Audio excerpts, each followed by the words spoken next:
There are games you enjoy, and then there are games that quietly change how you think about gaming forever.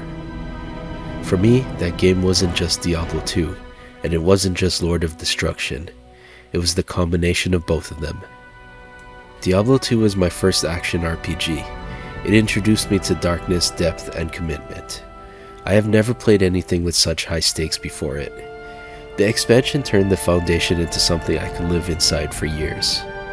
Together, they didn't just entertain me, they overtook my gaming time and helped shape me into the gamer that I have become today.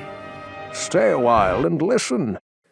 When Diablo II launched in 2000, my friend introduced me to it as his older brother owned it.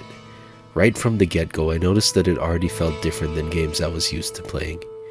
It wasn't colorful fantasy, it wasn't arcade chaos. It was bleak, methodical, and oppressive in tone.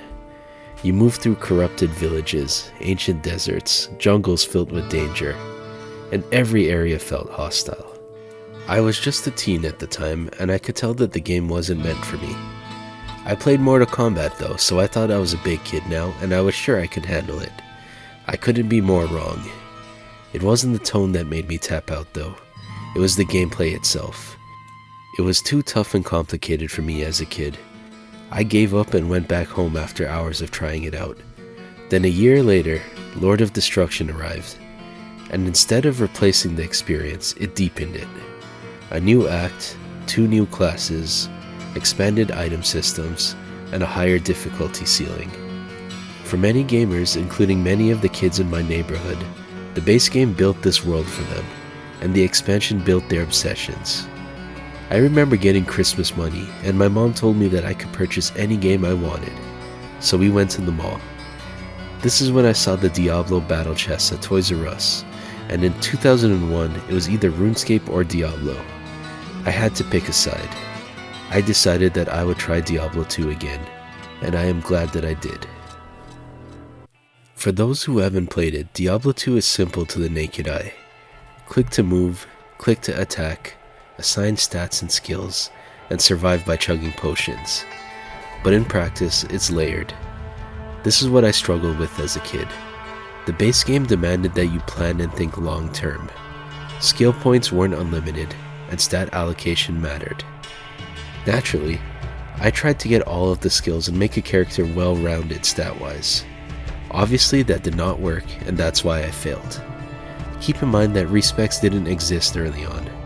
That meant your character was permanent, and so were your mistakes. That design alone changed how I approached games. I was forced to try new things and restart many times once I went back to it. Then Lord of Destruction introduced synergies, charms, and runewords.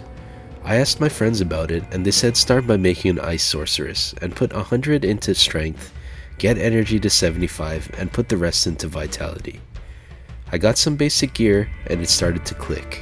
My friends also introduced me to Battle.net, which was just insane to me at the time, as I was used to couch co-op, and Xbox Live did not exist yet. I put my offline character aside and we began to play together, and they would give me items or help me level up. This was when, for the first time in my life, I realized that your build wasn't about surviving. It was about optimizing. You weren't just reacting to enemies anymore. You were planning dozens of hours ahead. This was also the first time I felt like I wasn't just playing a game. I needed to be a student of the game. We eventually got a ladder reset and had to start from scratch. And this is where this expansion stole my gaming soul. Every day we would all rush home after school and finish our homework ASAP, just so we could all party up in an 8-player lobby and grind through the game. A lot of us did set back the team at times though, because we wanted to invest in the story. The base Diablo 2 campaign told a story of pursuit. You weren't saving the world from scratch. You were chasing corruption as it spread. The problem was that you were always a step behind. Each act felt like you were following the aftermath of destruction. Villagers were traumatized, cities were falling, the world felt tired and looked bleak the further you traveled through the game. You literally had to go through hell to get to the end, and by the time you reached the end of the base game, it felt like a tragic victory. Then Lord of Destruction escalated things. Act 5 wasn't exactly hopeful. Storyline-wise, it was a desperate Hail Mary. the tone became colder, harsher, and more final. And that progression from dark fantasy to full collapse made Sanctuary feel real. It taught me that atmosphere can carry a story without constant exposition. That being said, Blizzard was always good at making amazing cutscenes, and it shows with this game. It truly blew me away as a kid, and I know that it also helped me get into the story. That is, at least until an angry friend would call me to tell me to keep on moving.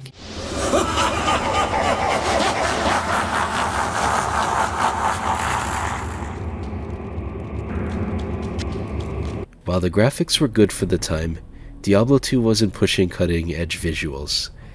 But that's because it didn't need to. The art direction carried everything. The base game used darkness and color contrast masterfully. Fire against stone, lightning against rain, poison in dim caverns, and that light that's around your character.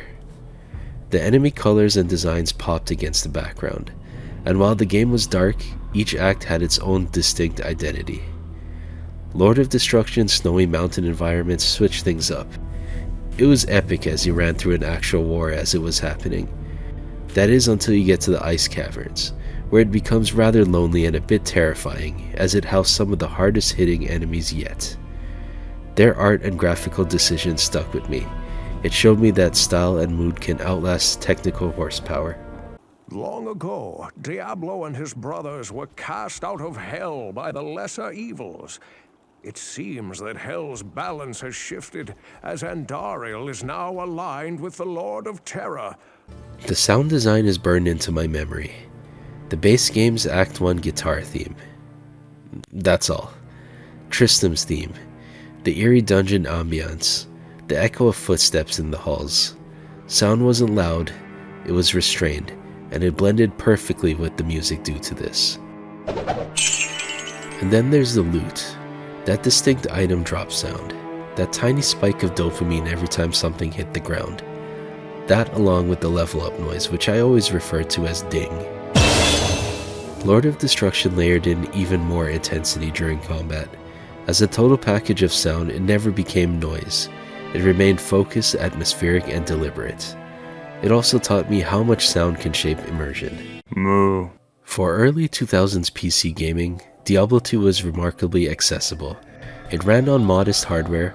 I had a mid-range PC and had no trouble running it. The load times are reasonable on most machines as well. Multiplayer? While it was imperfect due to the state of the internet at the time, it worked most of the time. Battle.net lobbies were chaotic, yes, but they were alive. Trade games, bail runs, rushes, and PvP games were always available. There was a live chat lobby along with in-game chat, which resulted in community interactions that felt organic. Just like any community, there were some great and helpful users, but there were a few toxic users as well. But there was less toxicity than RuneScape at the time. The foundation was strong enough that people still returned to it decades later. That longevity isn't nostalgia alone, it's design durability. Value and replayability are in abundance with Diablo II. 5 classes at launch, then 2 more with Lord of Destruction. Each class was different and had different builds, which resulted in different playstyles, which also resulted in different mindsets needed depending on what builds you were working towards. I remember having multiple accounts so I could have one of each class, or sometimes more. And of course, I had to make mule accounts to hold my items. And then you had 3 difficulty tiers. Normal taught you survival, but it was pretty easy once you figure out how to play. Nightmare actually tested you, but Hell demanded mastery as it was straight up unfair at times. Fire enchanted corpse explosion, am I right? The loot system meant that you were never truly finished though. You would end up chasing improvements or items to trade. Runes were super important as well, as they were a currency that people required for high-end runewords. This was what you did after you defeated Hell Baal. This was the first time I experienced a game as a long-term hobby. Not something to beat, something to return to. That shift in mindset defined me as a gamer moving forward. One thing I ended up enjoying later in life was hardcore mode. There was nothing like this in other games that I played at the time. Hardcore is pretty much the same game, but you only get 1 life. It really lives up to its name. I will say that Diablo 2 Resurrected is the best way to play this game in 2026. They also just added a new character the other day, the Warlock, which in itself is a conversation for another day.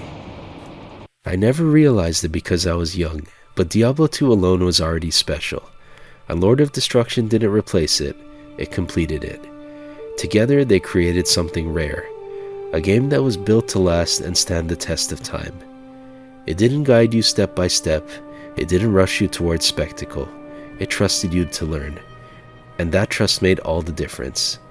This wasn't just a phase, this wasn't just a classic. This was a game that taught me that games could be deep, atmospheric, demanding, and endlessly rewarding. Diablo 2 and Lord of Destruction didn't just entertain me, they leveled me up. And that's a wrap. It is time to reboot. I will see you on the other side.